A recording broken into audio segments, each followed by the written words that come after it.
আজকে তোমরা দেখছো, সারা পৃথিবী দেখছে একজন 33 বছর বয়সের যুবক।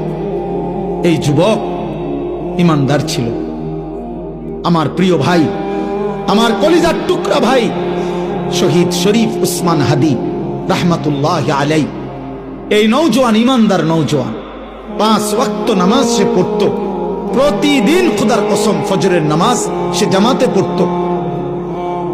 ফজরের জন্য বন্ধুদেরকে ডাকতো। ফজরের নামাজ পড়ে তার সংসদীয় এলাকা, যেখান থেকে সে স্বতন্ত্র প্রার্থী হতে চেয়েছে, সেখানে ওয়ার্কিং করত। যেদিন গুলিবিদ্ধ হয়েছে সেদিন তো সে জুমার নামাজ পড়ে আল্লাহকে সেজদা দিয়ে মসজিদ থেকে বাইর হয়েছে। এর কিছুক্ষণের মধ্যেই সে গুলিবিদ্ধ হয়েছে।